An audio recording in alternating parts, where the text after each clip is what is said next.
we get brainwashed? Do we get our subconscious mind programmed with things? So I wrote a really intriguing book on this subject that their heads explode when they read it. It's called Radical Rebirth. But I break down the 6 most important areas of beliefs that we have about life, health, happiness. Welcome to the Richer Soul podcast, where we share how to live in harmony across health, wealth, time, relationships, and spirituality. How do you bring them all together to live your ultimate life? The best thing is, we've got nothing to sell, just great advice from people who've succeeded and lived that dream. Welcome to Richer Soul, Randy Gage. It's great to have you join us today. Hey, Rocky, thanks for bringing me in. I'm excited to learn from you. We always like to start at the beginning. What was it like when you were growing up, and how much did your family and school teach you about money? Well, what did my family and school teach me about money is that there was none. So let's start with that as the base premise. And that led me on a very curious journey, which culminated when I was about 15 years old, when I went to jail for burglary and armed robbery, and waging my one-man campaign to bring the principles of Robin Hood into the modern realm. And that worked great until it didn't. And I ended up in jail, sitting there waiting for a trial date. So that was kind of a seminal moment, but that was driven by being poor and hating to be poor and wanting to get even with this world that I thought was so unfair, that there were these certain people who had money and I didn't. And then what was the other part of the question? It was kind of what was it like when you were growing up? Well, the other element that was maybe made it so strange is I'm on the spectrum, but this was before we knew what the spectrum was. Autism wasn't even a diagnosis until 85.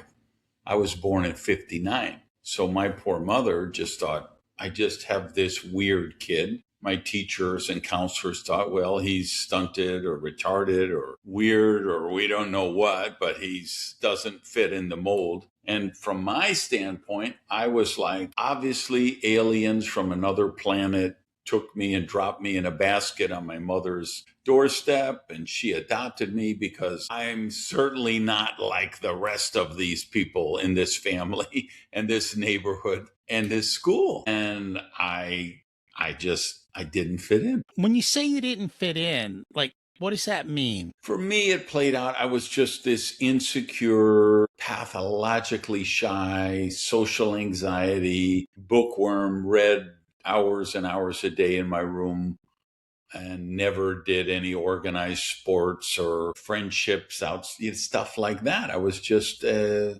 lonely kid in my room. What kind of books were you reading at the young age? I was reading Hardy Boys and Nancy Drew, and then I graduated to espionage, spy novel, thrillers, those kind of things. They didn't teach you how to get away with the crime, huh? I guess not. I mean, they did for a while, but evidently I didn't read enough chapters to get to the part about, getting away with it. It's funny that a socially shy bookworm turns to the life of crime. It was the poverty that I was so jealous because I went to school. I took a bus to school, and my school wasn't next door. I took a bus. So I was going to school with these kids who lived around the school, and they had homes. They had their own bedroom.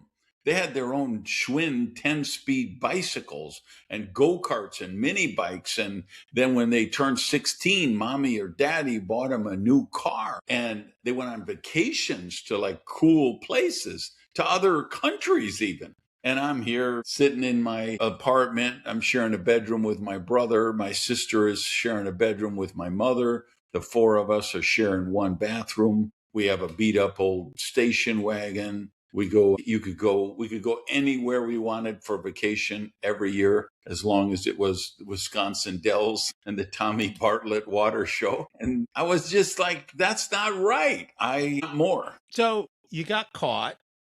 Yeah.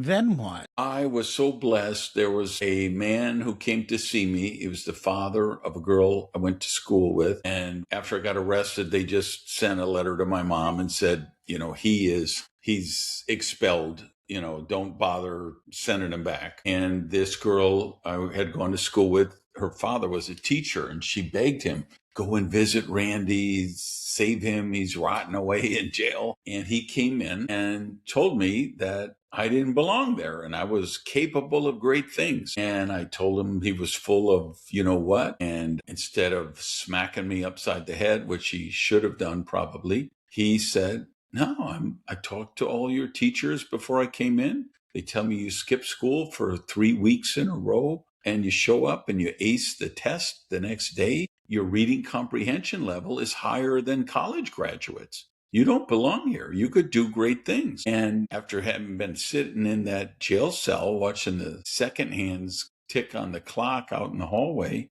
I was at an introspective enough place in my life that I could hear that message. And I desperately wanted to believe it. So I believed it. Did you not know that beforehand? I Or did did it? not know that beforehand. Okay. It's funny how we're unaware of our gifts Yes, sometimes. many times. I mean, I was aware of things like every teenager goes through I believe most or all teenagers go through a phase of, hey, I know there's no God. I've figured everything out. You guys are so dumb. I know how the world works now. Unfortunately for me, I was doing that at 4 and 5. But I didn't put that together to say, and I knew what these teachers were going to talk about. I knew I could ace those tests. I thought they're just dumb people who don't know how to make tests, or, they're going to recite all this stuff. They want me to memorize all day. This is the most boring crap I've ever seen in my life. Why would I show up for this every day? So I knew I didn't fit in, but I didn't translate that to being gifted. Because, of course, there was no gifted programs in those days. That didn't exist either. And what I heard all the time was my mother had been dating this guy. And what I heard, who was like the father figure a little bit, what I heard from him was, how can someone so smart be so stupid? And if I heard that once, Rocky, I heard it 10,000 times. And I didn't see myself as gifted in any way. I just saw myself as, I definitely don't fit in on this planet. So what happened? He gave you that advice and I had a wonderful public defender who believed in me. I had a wonderful judge who believed in me enough to give me another chance. I got out, and this guy was a teacher at an alternative school that they were testing out called the School Without Walls. And if you wanted to be a plumber, you'd go and apprentice with a plumber. If you wanted to teach a class, if you could create a syllabus and a curriculum and got an advisor to one of the teachers, you could teach a class. So I taught a class on contemporary political science because I was a political wonk. I loved politics. But I didn't stay there long. I think maybe 1 or 2 semesters. And then I just knew I need to be out in the world making money, because I had left the house. When I was 15, I had told my mom, I don't want to live by your rules. I want to get my own place, whatever. And she was like, okay, Mr. Wise Guy, go out and get it, thinking I would be back in 2 weeks. But of course, I never went back. And so I needed to work. But I had learned the lesson of being in jail, and I had made the commitment, okay, I'm going to work hard. I'm going to play by the rules. I'm going to learn this game of how you survive in this world and get ahead without doing it dishonestly. I'm thinking back to when you were growing up. You were just past the 60s at this point, right? It'd be the early 70s. Yeah. From a political standpoint, in turmoil, it doesn't seem much different than today. But people don't realize that because most people miss that correlation of how much there are connections to that.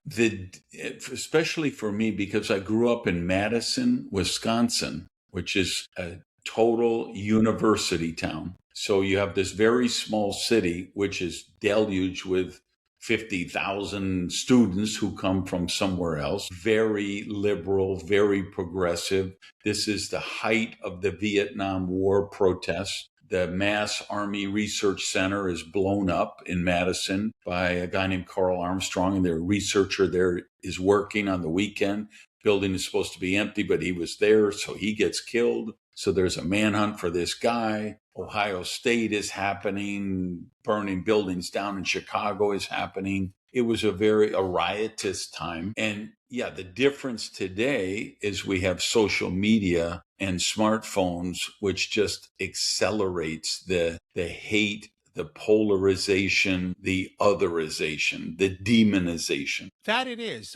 And I think that's what people don't realize. This has been happening throughout history. It's just the next round. The difference is this is the first round that everyone gets a front row immediate seat to. And so they're just not used to that. And it's nonstop, because if it leads, if it bleeds, it leads. So you just can't turn it off. Back then, the news came on at 6 o'clock and it was over at 6:30, and then you were done and you got your half an hour of negativity. Right. And then you went back to, TV back then was different.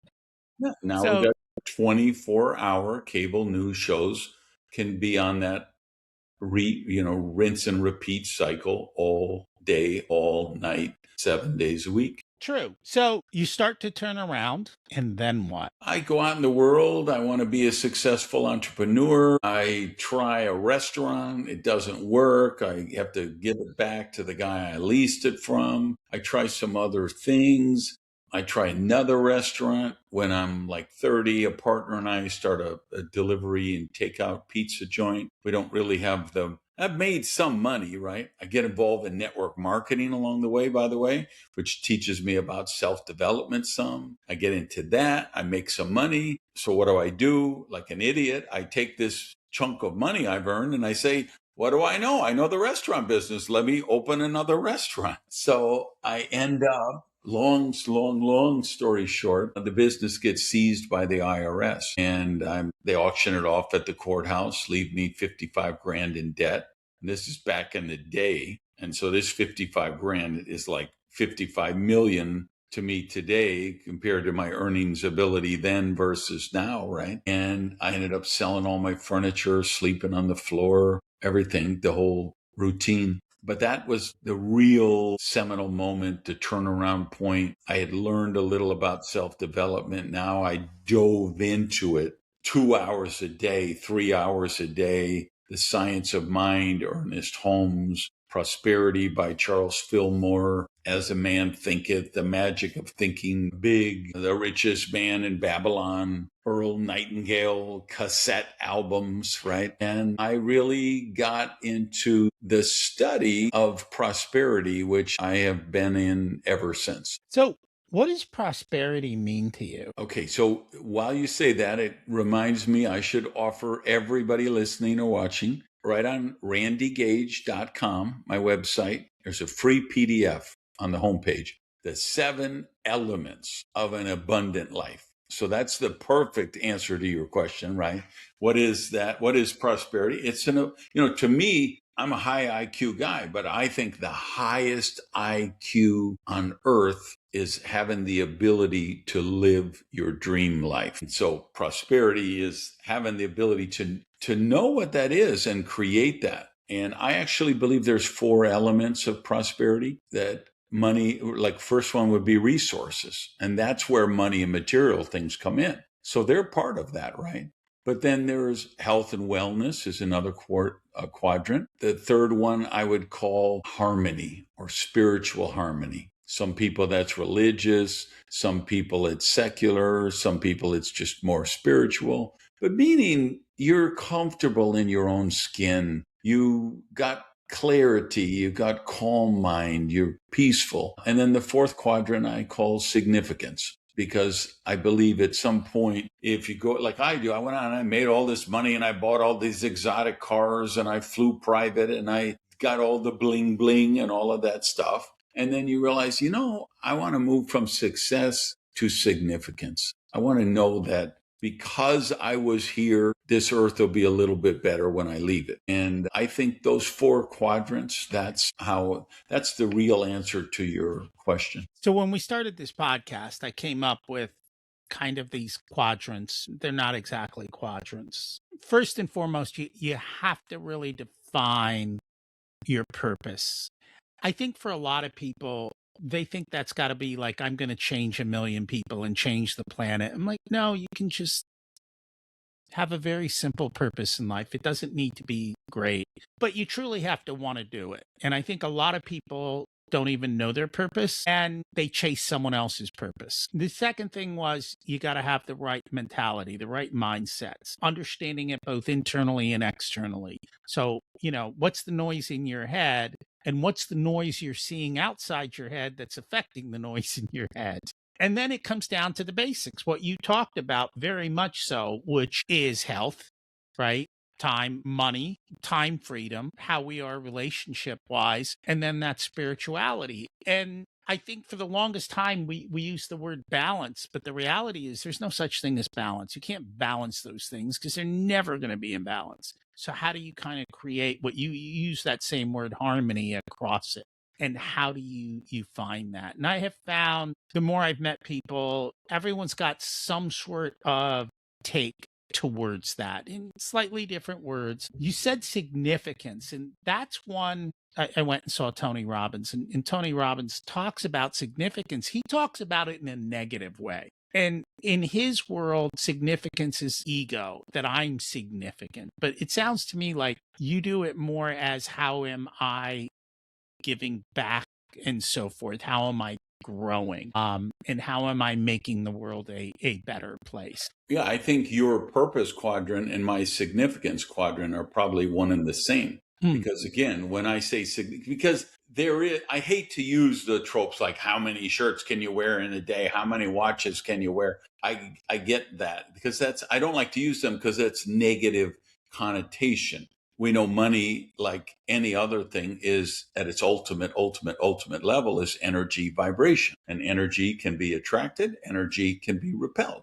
So when we say things like it's just money or they're just things, we would be creating negative energy and repelling them. So I don't want to fall prey to that, but you also have to see the whole picture, which is, yeah, just like I have a accelerator program for entrepreneurs who want to scale business, levels of process. So there's 3 levels. So like at the high level, I get people who they got the money thing out of the way. They're already flying private. They got 4 houses. They got 10 exotic supercars downstairs. They got all the watches to bling bling, but their marriage is falling apart, or their kids aren't speaking to them, or they're 65 pounds overweight and they never know when the heart attack is going to come. So they're there to learn the other side of the equation, right? People at the beginning of the program, they usually are just there for the money. They say, no, I need to know, how do I make more than $1 million a year? They don't care about the other stuff, but then they learn, oh, no, that other stuff does matter, right? And the significance comes from mentoring people. I mean, if I could just tell you the number of pee-wee football and little league teams and martial arts scholarships and things that I provided, right? Because that's significance to me is, and I don't even meet the kids a lot of the most of those teams. I know the coach and I sponsor it and I never see it. I don't ask for a banner. I don't put my name on the team. I don't care about any of that. I just want, like, there's some kids in a foster care place that I sponsored martial arts training because I believe for kids, that's so good to learn the mental side of things, the self-discipline. That brings you significance when you do stuff like that, mentoring people and charities, organizations, foundations, giving back. And there's so much reward in that from a prosperity standpoint. So yeah, I'm be very different than Tony sounds like on that philosophy, because I don't think it's about me at all. I think it's about the legacy that you're creating for after you're gone. And I forget the exact words he uses the words contribution. So for him, what you're calling significance is what he calls contribution. So it's semantics. It's okay.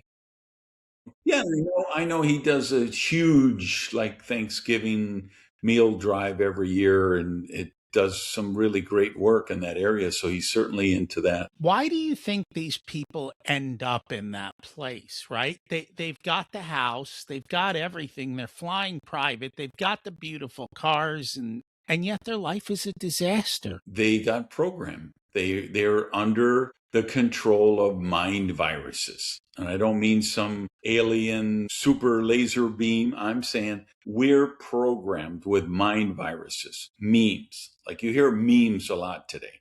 They say, oh, did you see that meme on X? They think a meme is a photo. No, the word meme actually comes to us from Sir Richard Dawkins in his book, The Selfish Gene. He was looking for what's the equivalent to genetics as we evolve. And he's found that for the first time in our history, we adapt more to social influence than we do from our hereditary DNA, that we get brainwashed. We get our subconscious mind programmed with things. So I wrote a really intriguing book on this subject that their heads explode when they read it. It's called Radical Rebirth. But I break down the 6 most important areas of beliefs that we have about life, health, happiness, right? 6 areas. So, and then I break down what is the programming in each one of those areas. What are the memes, the negative, like money and success? What are the memes in this area? Money is bad. Rich people are evil. It's noble to be poor. It's spiritual to be poor. If you're going to be a hard charging, successful career woman, you've got to be a terrible mother. If you're going to open a business, you have to plunder the environment and exploit your employees. You're a greedy capitalist pig. Billionaires shouldn't exist. Those are the memes we have in the world today. Look at it's happening right now. We got this billionaire tax in California. Bernie Sanders was on yesterday saying, forget California. We're going to take this everywhere. You know, we're going to get the billionaires. We're going to take their money and we're going to make sure that all the teachers make at least $60,000 a year. Sounds good. Looks good on paper. Just doesn't work in the real world if you take away the rewards of achievement and accomplishment and hard work. There's no reason for people to do hard work anymore. If you want to have a nanny state that's going to provide all our socialistic needs, of course, go to Cuba, take a look at how that works. Go to North Korea, take a look at how that works. It's a broken model. It's a bad premise. But those are the memes, right? They're saying there's memes about God and religion. There's memes about health and wellness. There's memes about marriage and relationships. And you're programmed with most of those by the time you're 8 years old. So people say, oh, come on, Gage, are you telling me I blew up my marriage at 38 years old because of the programming I got when I was 6 or 7? Like, yeah, that's exactly what I'm saying. Are you telling me I got fired and sabotaged my career at 22 or 42 because of programming I had about money and success when I was... Exactly. That's the answer to your question. When you say, how did they get all this money and they got all that and they're miserable? Because they bought into the programming they have and they don't even know they're brainwashed with it. I just wanted to make sure we were on the same page because I very much believe in what you said. I don't know that it has changed. What I mean by that is if you think back to, and I don't know what it was like because I was never there, but if you grew up in a small community of 100, 150 people, you were programmed back then on how that community did things. So I think it's always been the case. It's a human thing that you get programmed. What may have shifted is societally, we don't do good programming anymore, right? And maybe that's what it is. The advent of TV, marketing, and culture. That is the chapter in the book.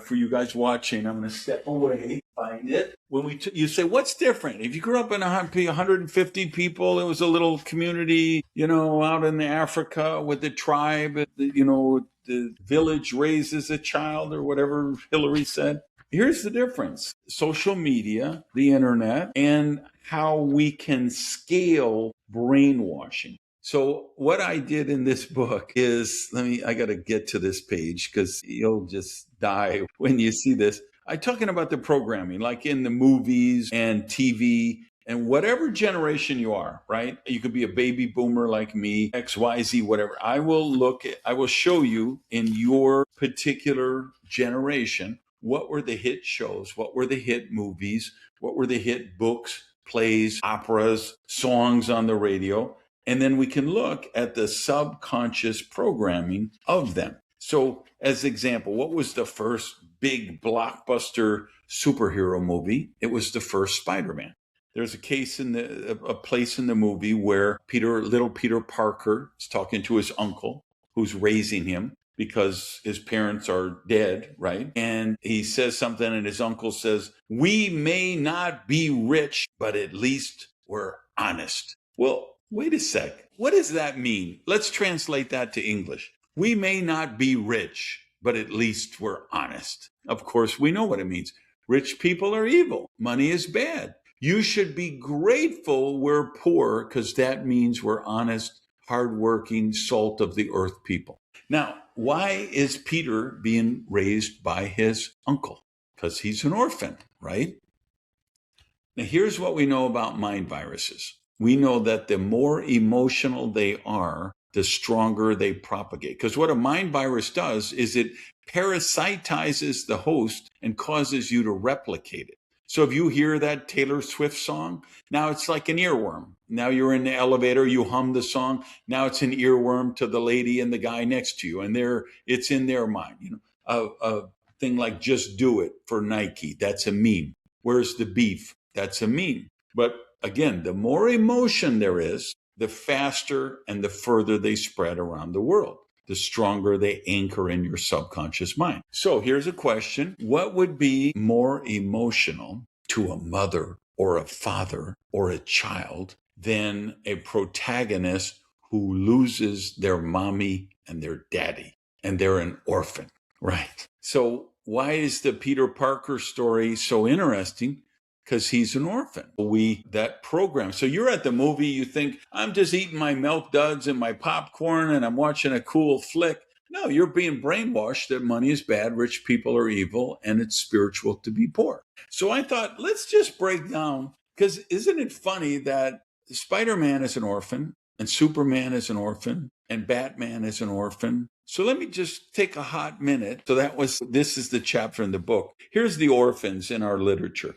Tarzan, Snow White, Huckleberry Finn, Tom Sawyer, James Bond, Captain America, Heidi, the Boxcar Children, Mowgli or whatever, the Jungle Book kid, Dorothy from The Wizard of Oz, Pied Piper, Little Orphan Annie, Hawkeye, the superhero, David Copperfield, Kung Fu Panda, Poison Ivy, Batman, Robin, Laura Croft, Finn from Star Wars, Han Solo from Star Wars, Anakin Skywalker, Luke and Leia Skywalker, Rey Skywalker, The Mandalorian, Worf, Michael Burnham from Star Trek, Cinderella, The Fly, Frodo Baggins, Superman, Supergirl, Firefly, Harry Potter, Black Manta, Daredevil, Green Hornet, Oliver Twist, Professor X, Wolverine, Magneto, Cyclops, John Wick, Jon Snow, Daenerys Targaryen, and pretty much anyone with the surname of Stark. Now that was, I think in 24 is when I wrote this book. So that was just up to this point. I can take you whatever the news shows are today. And so you say, what is this? Is this like a Hollywood secret conspiracy to always make the protagonist an orphan? No, because these authors don't even know they're doing it. If you decide you want to write superhero comic books, you want to write comic books like the ones you loved as a kid. If you want to write, direct movies, you want to produce movies like the ones you loved as a kid. TV show writer, same thing. So these people and I show how the hero's journey works in the same way through all the shows, all the generations. Unrequited love from, Romeo and Juliet all the way to Game of Thrones. Again, any generation you are, I can show you, here's the programming that infected you to be sick, ignorant, and broke. So, how do we reprogram? Step one, you recognize that programming you have. That's why I broke it down in the book. Like, you got to look at that and say, okay, what are my core foundational beliefs about marriage and relationships? Did my mother cheat on my father? Was one abusive to the other? Were they arguing in the house all the time? Did they get divorced when I was 11? Your core foundational beliefs about relationships were set. by that young age. So you go out. But now, if you go and look at it and say, my God, that's what I did. I created a bad premise based on what I learned as a child. And then I went out and I made it come true. So you recognize the negative programming, you got to blow it up, and then you got to replace it with empowering programming. So instead of saying, yeah, money is bad and all rich people are evil, you replace it with the programming of, man, what good I could do if I was a billionaire. And now you've completely flipped the script. By the way, there's a reason I asked you the first question I asked you. It's so that people start to ask themselves, what is my money story? What is my money programming? Where did it come from? And what beliefs do I hold? And for a lot of people, they've never had that conversation. And Never. of course, it's the same principle. You can apply that to every single part of your life. How did I come to believe X, Y, Z? Whatever is true for spirituality, because most people don't pick their religious beliefs. They follow whatever their parents programmed, and they don't think about that. They don't actually challenge it. Hell, most of them don't even know what it is that they truly believe. If they went to that book or whatever that is and read it, they might be shocked, because even the people who are telling you what it is probably don't have a good understanding of what it actually says or does. Well, you will love the chapter in that book on God and religion. I can There you assure go. you. I can assure you. And again, I think for every part of life, this holds true. It hits for each part. You work a lot with entrepreneurs and business people. And it's funny because when I have gone to self-development programs, I've noticed that the majority of the crowd is either one of two people. They are business owners or solopreneurs or people in the business world, or somebody the business owner brought along to show them something new. Yeah. And I'm not sure why that's the case. I think because That's part of the significance. We're like giving back. We're trying to show people, like for me, teaching the principles of prosperity, I always tell people, I just think you get there faster if you're an entrepreneur instead of an employee. It doesn't mean an employee can't become prosperous. You can. Okay. Right. Michael Eisner or whoever is the CEO of Disney, they make $40 million, $80 million a year. That's pretty good paycheck. But for most people, they're create more wealth sooner if they're an entrepreneur. And I think we become evangelical about it. And for me, I like to take my best employees and help them develop into entrepreneurs. And it's not so much that part of it. It's the fact that people who aren't entrepreneurs don't naturally seek out self-development to that level is what I found interesting. I'm not sure. I do know that entrepreneurship by its very nature forces you to self-develop, because if you're going to be a good entrepreneur, you've got to level up your game because you're constantly tested. So I just found that interesting, and I don't know exactly why it is. Well, I'm really glad you picked up on that because I think that's true as well. Everybody there always asking me, how does your Breakthrough You program work? Or what's the philosophy behind your books or behind your work? And I say, it all boils down to transformation. The reason entrepreneurs come to me, they go through this program, is I'm going to help them curate their program of transformation to become the highest possible version of yourself. Now, if your goal is, hey, I got this job, I got a nice paycheck, they contribute to my health insurance, my 401, the best thing I can do is keep my head below the cubicle and get through till Friday. Then I can go home, I can binge on Netflix all weekend, come back Monday, repeat it. And if I can carry this forward till I'm 65 or 66, I can retire. Why are you driven to self-development? You wouldn't be, right? But if you're a real entrepreneur and you say, like I owned a hairstyling salon, right? And you do 50% of your business on Friday and Saturday. So every one of my stylists knew, and I told them every Friday I give them their paycheck and I'd say, here's your paycheck. You know, you cannot take this to the bank because there's not enough money to cover it. So if you need this money right away, you go to a liquor store, the supermarket where they cash the check, where it's going to hit my account on Monday because I need the sales from Friday and Saturday that's what it's like in the real world of being an entrepreneur.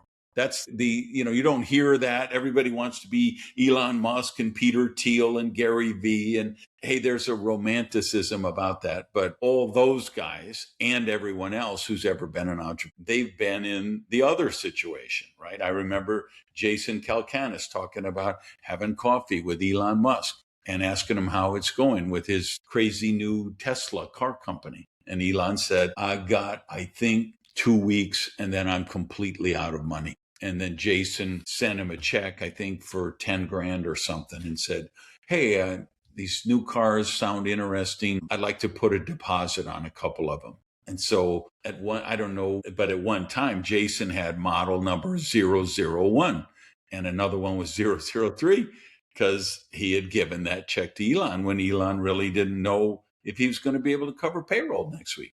That's what the real world of entrepreneurs is like. And so, yeah, to your point, you better get good at transformation. You better get good at self-development because that's the only way you're going to survive. No, and that is what I've noticed. They're the people who are almost forced into it, or maybe it's just something about people who are willing to take a risk and do something different that they're naturally inclined to self-development. I'm not exactly sure, but I have noticed that throughout. And I know we talked beforehand, since we're talking about money and entrepreneurs, the role of a CFO or a finance person for business owners. You had said you had some thoughts on it. Yeah, because I consult with companies, right? So I learned early on, bet on yourself. So I would go into a company and they say, like, for instance, here's real world example. Whatever year it is when the Dodge Viper is first coming out, it isn't even out yet.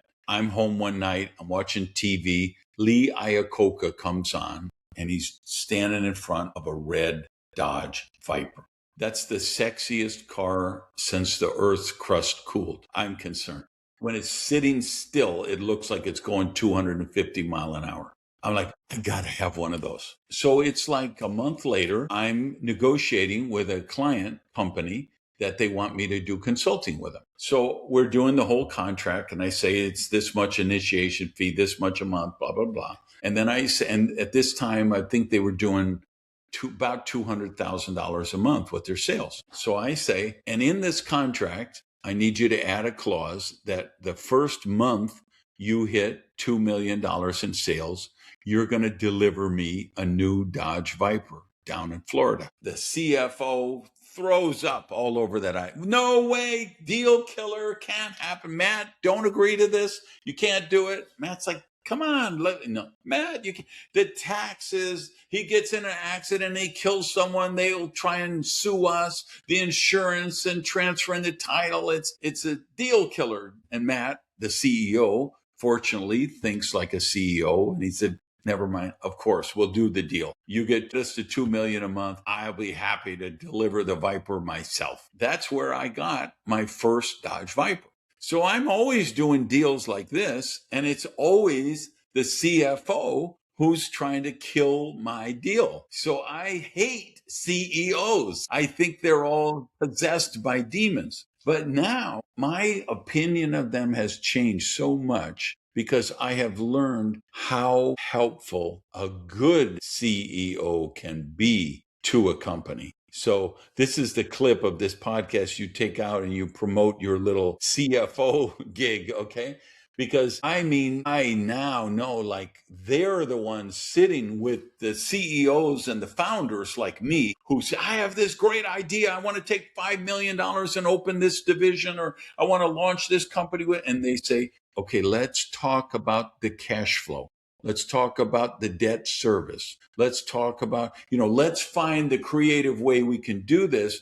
But if you just launch it like this in 4 months from now, your cash flow isn't going to exist and you're going to go out of business. And I learned, wow, you know what? When you and this is one of the people in my top level of the entrepreneur program, that's literally what we're working on right now, is hiring his first CFO and making sure he gets the right person. And then you realize, wow, this really is, when you get the right person, it's like supercharged the growth of the company. Whereas when I was younger and more naive, I just saw them as bean counters and would be the last person I would want the company to hire. So I would look at the situation and go, $2 million in revenue, and we deliver a Viper per month. Can we get 6 more? If you hit me 2 million, then I can afford to pay for 6 of those. And that's cheaper than the Facebook ads that you're currently spending to get there or whatever it is. So you have to look at the return on your investment. And it's really that. It doesn't matter whether it's a Viper, 150 grand bonus, or whatever the car costs. It's a question of, is this the highest and best use for money in the business, and what is the return going to be? And it's nothing more than simple math. If the math says yes, you do it. If the math says no, you don't. But you remove the emotion from a lot of these decisions. And I think that's true of all decisions we make. I think a lot of people make decisions based on emotions, not on the facts, or they make them on programming. Well, we can't do that because of XYZ.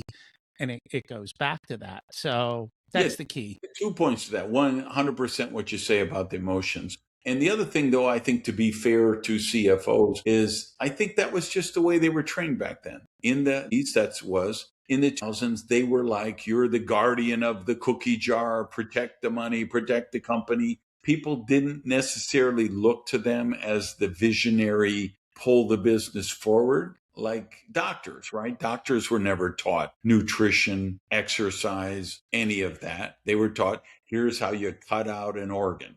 Here's how you prescribe a drug. Now, today, they realize, like, yeah, maybe we should give doctors a little more broader based training, and we should talk about some of this stuff. And because I think there's just been a change, and you'll know better than me because you're in the field, but me as an outsider, it seems like their training or their perspective of their role has evolved over the last couple of decades, and they do seem to be more visionary. Hey, let's think about the return on investment.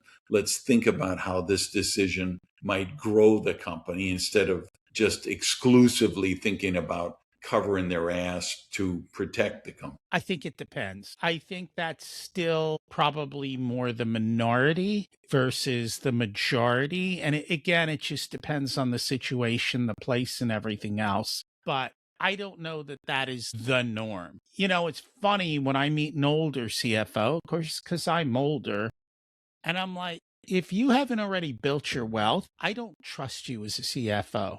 Because if you can't handle your own money, how the hell are you going to handle someone else's? And so it goes back to your meme, right? Do they really know how to do what they say they're going to do? It's funny. Nobody will hire an out of shape fat person for a trainer, but we'll do that for a doctor. I could regale you as I went in I'm waiting for an appointment. I had this sinus issues. I hear the doctor before I see him because he wheezing like Darth Vader. His stomach comes around the corner about a minute before he does. He gets in the room, and this is about 25 years ago, but because he had a pack of Marlboro Red in the lab coat. And then he tells me, we're going to need to do whatever that thing, the deviated septum. We're going to do this surgery. And I told him, I don't mean to be a jerk, but I have to tell you, you're the last doctor on earth I would ever let operate on me. I went to San Francisco for an investment conference. They had the penny stock guy and they had the gold guy, and they buy money, real estate with no money down. It was like 3 days, thousands of dollars this conference cost. It's at a real, the Fairmont Hotel or one of those. So the whole trip is probably 8-10 grand. And this is back a few years. And I'm sitting there for a day and a half, and I'm thinking, there's not one person on this stage who makes more money than I do. So they can't teach me how to make money. So my best thing to do is to get on a plane, call the airline, get an earlier flight, and go home. And I didn't cry about it. I didn't ask for a refund. I just said, I will grow my wealth better if I go home and go back and work in my business than if I'm listening to these wannabes. Now, I don't care if they're 350 pounds and they smoke 10 packs a day. If they make more money than I do, they can teach me about making money. But my personal trainer, he better have 12-pack abs. He better have beautiful skin. You know what I mean? He better just be the healthiest specimen I ever saw. Otherwise, and I don't care if he only has $3 to his name. If he's got 12-pack abs and beautiful biceps, then he can teach me about sculpting my physique. And that is the key. And I think too often we assume that a person good at one thing is good at all things. And that's another meme. Most of them might be good at one thing, they're horrible at everything else. One of the things you say is that risky is safe. What does that mean? I wrote a book titled Risky is the New Safe. Because, like today, the biggest thing in our world at the moment is AI. And people think it's risky. I don't know. I don't want to experiment with big. But the riskiest thing you could do with AI right now is ignore it, because it's going to eat your lunch. It's going to eat your company. It's going to eat you up if you do nothing. So risky to take a risk and say, hey, I'm going to bring in someone. I'm going to invest some money. I'm going to experiment with some AI technology. That's the safest thing to do. And I think much more than people think, the safest thing is to take more shots on goal. And the riskiest thing is playing not to lose. 100% of shots not taken don't make it in the goal. Isn't that fascinating? It is fascinating. Yeah. And the other one that I know that's kind of a meme is if you don't ask, you already have your no. Right. For sure. So you have to do those things. Is there anything we should have talked about but didn't get a chance to? I don't even know how to answer that. I mean, we can talk about entrepreneurship for a 15-hour podcast and never cover 5% of it. It would just encourage people who feel like they have that urge, that drive to be a builder, to put their hat in the ring.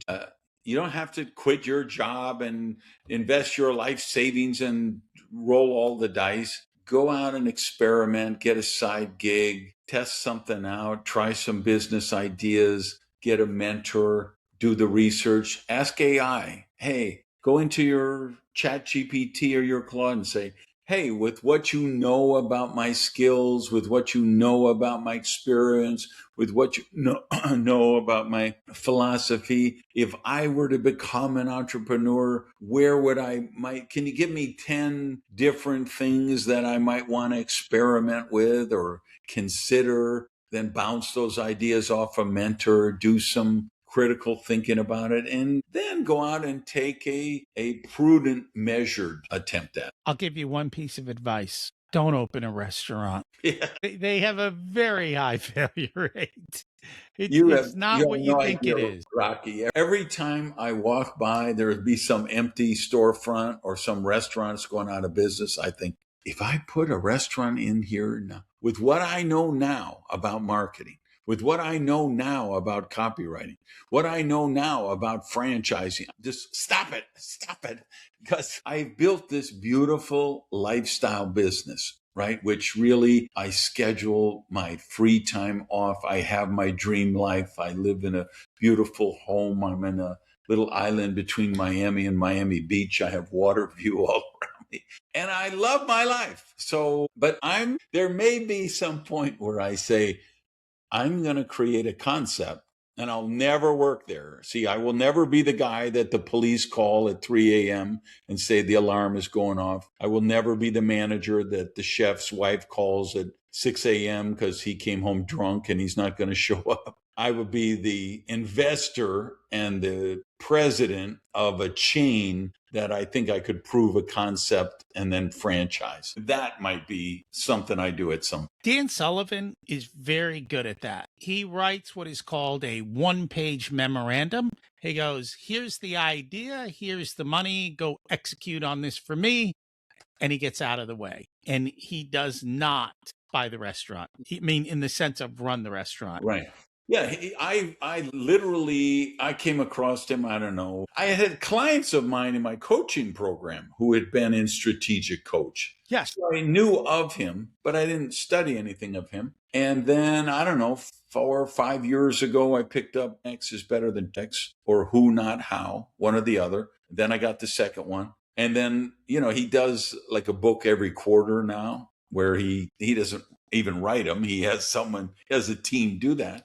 But I went to Amazon. There were like 52 of them or whatever. I bought them all and I read every single one of them. And I really took it to heart. I mean, I hired a new executive assistant, and I just told him, when I come back from a speech, I need the car filled up with gas and washed. I need food in the refrigerator. Find me some Cuban abuelita who's going to come in here once a week and prepare all my meals and stack them up in the refrigerator. Have Rocio, you handle the housekeeping with her. I need to be in my genius zone, right? And so, like this show with you, this is the 5th show I've recorded today, because I tell Sam, you have 2 weeks to 2 days a week to program me. Do my podcast, guest on other podcasts, meet with clients, do the coaching program, TV hits, radio hits, whatever, doctor's appointment, dentist appointment, chiropractor.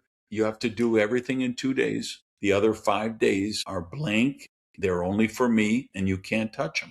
And so I can do quality free time, or I can be working in my genius zone. And last year, doing that for the whole year, my God, I'm going to be 67 in a month, right? So if I believed that the normal money things, they'd be saying, well, your earnings years are declining. Now you should be in your wealth preservation year. 2025 was the best year I ever had in revenues for my businesses, the best year I ever had in my investments. My health is the best it's been in 40 years. Relationships, all the, great stuff, but comes by, for me, a big part of that is having 5 days of white space in my calendar every week. And Dan Sullivan's very big about the white space too, creating that time to be able to think and do the stuff. You don't need to do it all. And I think that's where a lot of people get confused, overworked, and they don't think about anything. They just do. And then they wonder why they ended up where they ended up. So definitely not a plan. That's why we do this podcast episode. That is correct. What's one truth about success you wish more people understood? The only free cheese is in the mousetrap. There you go. What's a lesson that cost you a lot, but was worth every penny? Getting my business seized by the IRS, because it was the final straw that broke the camel's back, where instead of blaming the president, the economy, my crooked partners, my ex, I looked inside and said, this is a path that I'm creating. Time to rewrite it. There you go. If you were to give an 18-year-old one specific piece of wisdom, what would it be? Take a 2-year sabbatical from social media. The good news is the younger generation is starting to do that. They've seen it and they're like, we don't want any part of this. And they're turning it off. And so I think the pendulum is starting to shift. Hopefully it catches and we see that happen. If people would like to learn more about you, prosperity, and maybe check out some of your programs, where do they find you? Right, so all the books are on Amazon.com. Of course, for entrepreneurs, the books to read are Mad Genius, Risky is the New Safe, Radical Rebirth. And by the time you're watching this show, there will be a pre-order link for my next book, which is the culmination of my work, called Wealth Without Apology. Pre-order that one. And then everything else, randygage.com is kind of my Starfleet command site. The coaching program, the blogs, the podcast, my speeches, it's all there. We'll put that all in the show notes. Thank you so much for joining us today. Thanks, Rocky. Thanks, everybody watching or listening. Peace. Hey, thanks for checking out the full unedited video of the Richer Soul podcast. You can get the full audio podcast with intro, outro, and a ton more details here on YouTube or whatever your favorite podcast player is. Don't forget, we've got hundreds of episodes for you to go back through, and you can also get episode information on the Richer Soul website as well. Don't forget to subscribe so you're automatically updated as to what's going on and every time we release a new episode. The first few episodes of the Richer Soul podcast actually lay out the entire framework that everything is built on over all of these years. So check them out as well. Thanks for listening.